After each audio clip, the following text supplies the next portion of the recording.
Okay, guys, this is a stream not really connected to any current events or to anything that's happening to me specifically now. It's kind of an ongoing topic that I just find interesting. I want to kind of ask the audience what they think, whether you're a regular subscriber to the channel, and if you're not, subscribe. But every profession sort of has this stigma attached to it as to the good things and the bad things about it. You know, HR reps, I think, are generally considered not to be the brightest people. And then, of course, you have people who are, let's say, operators like Boilermakers or whatever, things like that. Those are like the real blue-collar professions. Taxi drivers are considered to be, you know, I remember there was a saying, you know, every taxi driver is somebody who is basically 5 years away from doing something great, but they're 5 years away forever. And so I happen to be an engineer, and, you know, I did 2 degrees in engineering. And I personally, I don't really feel like there's any mystique left to it. Not that I have a problem with the career. You know, there's a lot of great people working in engineering. And by the way, I mean, you can go to a lot of professions and there's just really good people there. People that, and by the way, I mean, I sometimes wonder how somebody like me, this shit talker from the internet, fell in with a lot of people that just seem to have like a positive attitude that doesn't really remind me of anything that I've ever done or the way that I behave. But yeah, the engineering field, the one thing I've always noticed is that you don't see a lot of people with great personal charisma in it. You don't see people that happen to have that vision for how to direct people to do great things. That once in a while you will see an engineer that happens to be you know, a real innovator, and based on their great innovative qualities, they might have a few other personality traits that propel them upward into being a leader. You know, Henry Ford was, of course, an inventor. I think in reality he didn't really invent the automobile, but he was able to systematize the assembly line, and that's what made him basically one of the greatest industrialists in history. And you can criticize Henry Ford for everything else, but you can't take that away from him. You look at some of the other people that were titans of industry.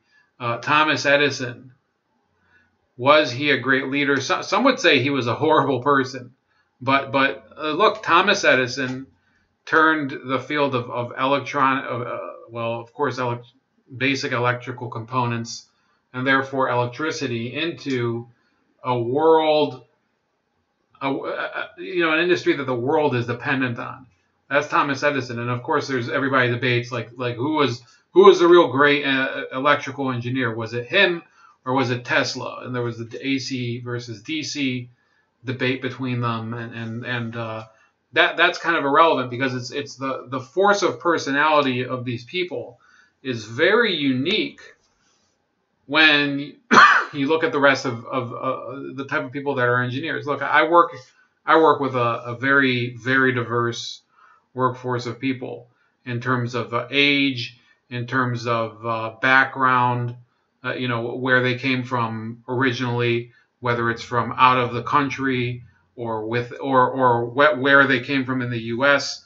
You know, you have people that are kind of middle-aged, and then you have some people that are actually not even out of. I think there was somebody there that was still in high school or something at one of the jobs I was at.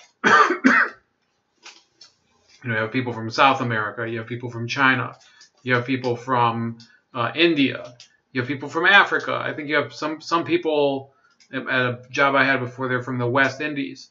It is a career where you can break in as long as you have the qualifications. I think if somebody has the motivation to do it, they should try it. It's not a career for everyone, and sometimes I wonder, you know, maybe I should have picked something else, something that was more towards my natural interests. But I don't regret I don't regret, first of all, doing the work to get the degrees, as well as the people that I met along the way. But there was something that there was an incident I remember when I was in engineering school that still sticks with me. So I used to have this group of friends. Most of them were like Egyptian or Lebanese. And we would be hanging out a lot and, basically bullshitting and going to the gym and eating in the same, eating at the same lounge and whatever.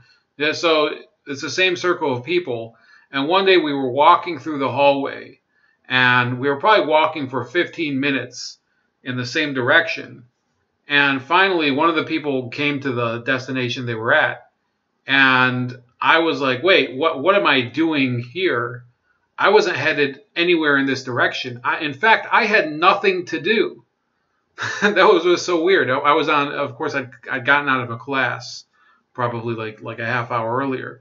But I was like, why am I following this group of people to nowhere? I was headed literally nowhere at that point. You ever say something like, oh, I'm headed nowhere. I'm headed nowhere in life. Well, at that moment, yeah, I was just basically walking with other people for no other reason than we always seem to be hanging out together. So in any case, what I started to realize was that there happened to be a lot of people that pick that career that just don't seem to have any sort of, skill at leading other people or directing other people. I'm currently part of a group of engineers now. The best way to get a little higher on the pyramid, and there's not very far to go in many places, is just to have more experience at the place you're working at, and that gives you a little bit of an edge in becoming a leader. Not that there's anything wrong with that, but you don't become a leader in order to have that ego. Oh, I'm a design leader. Or I'm a shift manager or something. So some people do. Not gonna lie, but the truth of the matter is that the main thing that motivates people who remain engineers doing engineering work is if they're really committed to the product or the industry that they're in. And that's not a leadership quality necessarily in most other industries. If you look at the field of business, of course, the real motivation, you might be in the field of restaurant management, but the majority of restaurant managers are in it to make more money. They're not in it to make the best product necessarily. Now, in order to make more money, of course, they have to invest in quality. So they do it. When you're talking about an engineer, there's no choice in some of the key industries but to emphasize quality. Okay? Otherwise, your reputation completely falls apart because the customer can just say, well, we keep having issues with this product from company A. Eventually, how much more can we take? We'll go with a different company, a competitor. You have to invest in quality. So you have to have people working as engineers that are committed to creating a product that will basically fulfill the customer's needs and have them coming back for more when they need, when the next cutting edge product comes out. They know it's not just cutting edge, but it'll continue to work for them. Okay, it might be a very revolutionary technology, but if it's not reliable, then they won't care. And that's why you need engineers that are dedicated to the product working for the customer. And that's a great thing and everything, but that's not a leadership quality. That's not a leadership quality. So a lot of the people who have certain leadership skills do not remain engineers. They end up, going into a program and they end up, bumping up in various ways, which is fine. That's the way corporations do it. And then there are other people who they may not have engineering skills, but they do have managerial skills, and they're able to speak the corporate speak, and they become basically administrators. So there's an overlap between the two. You could be a reasonably good leader with good communication skills and able to motivate people, but you might not necessarily be a good administrator. Or you could be an administrator and you know how to basically schedule things, and you know how to basically have your finger on the pulse and know what's supposed to be where at the right moment. But you just don't connect with people. So those two skills, if you have one but not the other, it puts you into another limited box. So you advance on the pyramid to a certain extent, but then maybe you don't get any further. The people who really are the greatest in the industry are the ones who are able to combine both the innovation of the engineer and then the administration and leadership skills. And those are the people that end up founding their own companies, the startup leaders. And that, I don't think I qualify for that category. So, obviously, because I don't own a startup. So those people, that they have to be self-starters. They have to be self-motivated. They have to be able to go out there. Do you want some sort of mousy, dour person with basically the glasses with the stem on top over the bridge of your nose? Do you think that person is going to succeed in attracting investors for a startup?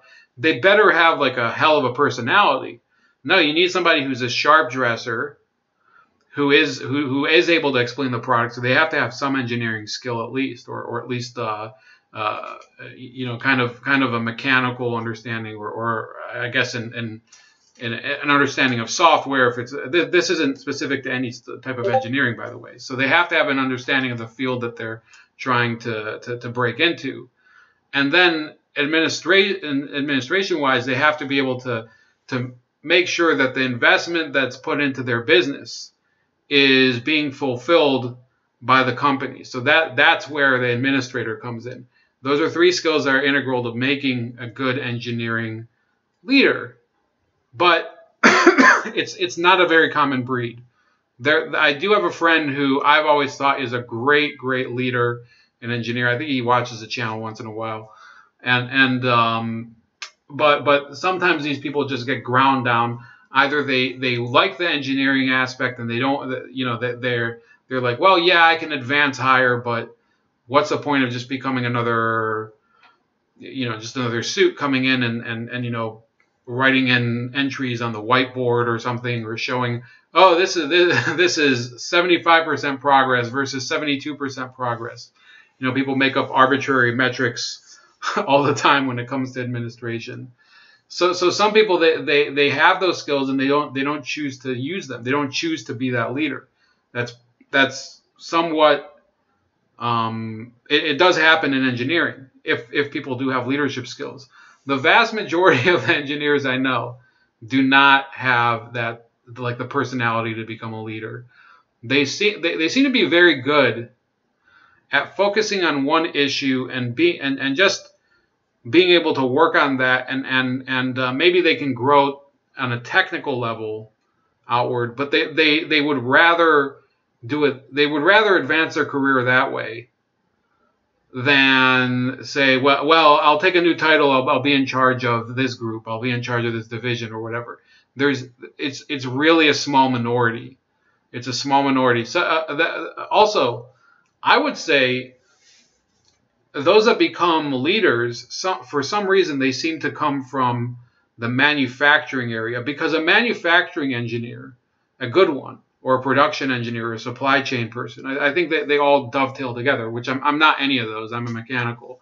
But those people, they do have to learn how to adapt to dealing with a staff of people that are not engineers, that are working under them, and say to them and give them guidance all the time. So it does build up their people skills, because they have to be able to convince people that are not, or to show people who are not always they're not always what's the word?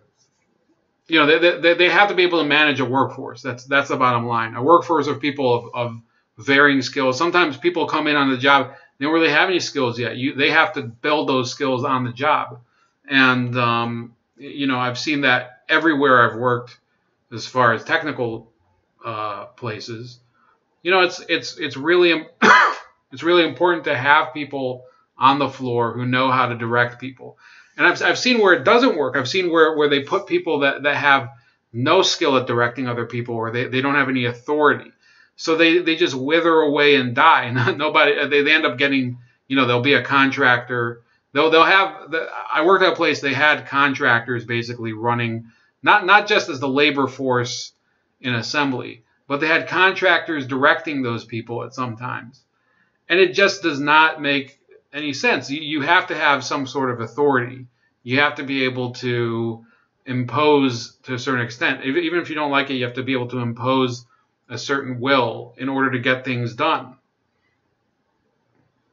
And of course, there's also the issue where there's conflicting interests between one section of the let's say you're in one division and part of one division is shipping and handling, and the other division is production. So there could be friction between those two. So you have basically this organization with a lot of moving parts, and in every one of those moving parts, you have some people with leadership skills and some people that don't have any leadership skills. I know this is kind of rambling at this point. But the people who really are able to stay in the field for very long, they just seem to be, they're more introverted. There's a guy who works behind me. He seems to be like in his 40s or 50s. And he has a lot of kids and whatever. So he is very astute at bringing these projects to fruition. And I'm not going to tell you what field I'm in, because I'm not going to give that information away. But this person, he is, he's basically geared towards this, and he probably could never see himself doing anything for the foreseeable future, anything else. And then you have other people that they just seem to, out of inertia, they just stay in the same lane for as long as they can. They don't want to take a risk of getting into something that they'll end up basically losing the comfort zone they already have. There's plenty of people like that in engineering, and in many fields, it's kind of a poor strategy, because eventually it could be that they don't need you for what you do anymore, because they found out somebody else will do it cheaper, or because the product that you're working on has become obsolete. It happens all the time. In fact, believe it or not, those of you that think that corporations they run under logic, there are a lot of places that in order to cut costs, they'll let go of essential personnel, people that they need in order to bring a project across the finish line. Or this is not quite as bad, but it's still it's not a good thing. They'll fire people. They'll fire the very people that have the essential know-how into a product that's been released. And they'll say, well, we don't need him anymore. He's been here too many years. He costs us too much in insurance. He has these family members. He has, blah, blah, blah. We'll force him into retirement, or we'll fire him or her. That does not work out very well, because once there crop up issues in the field, whether it's from customer misuse or maybe there was a design error, you're going to have somebody who's been hired a month ago, who never designed anything on the system, had no clue what was going on. You're going to have them troubleshoot it. It creates a lot of problems. So I know that this has become muddled, but the bottom line is, I've looked at lists of, for example, the presidents of the U.S. You look at lists of a lot of these important companies that have sprung up. The majority of the people who are real leaders, captains of industry, successful people, they don't. I mean, engineers are not necessarily represented at the top. I mean, there are exceptions. Elon Musk, for example, but they really are the exception. They're not the rule. So I want you guys to, of course, this isn't really a controversial topic. You could make it controversial in the comments by putting some nonsense. But what I'd like to know is, if you're in a field, whatever it is, it could be, let's say you're a baker. Let's say you're you're an Uber driver or something. What do you think about, what are the careers you think that lead people to become leaders? I mean, after all, a lot of the people who end up becoming politicians, they're originally attorneys or they're originally in business. They're in fields where they have a lot of face-to-face interaction and having to kind of negotiate with people directly, or or screw them over maybe.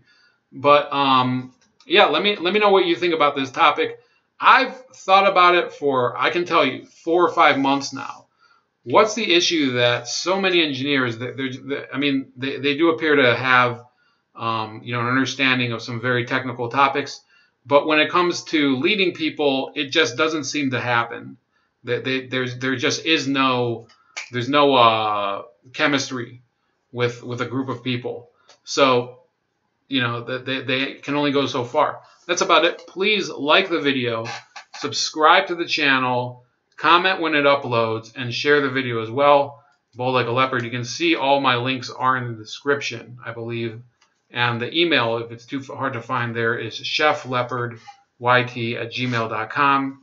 If you want to be on a mailing list for live streams. And that's about it. So I'll talk to you guys later. Bye-bye.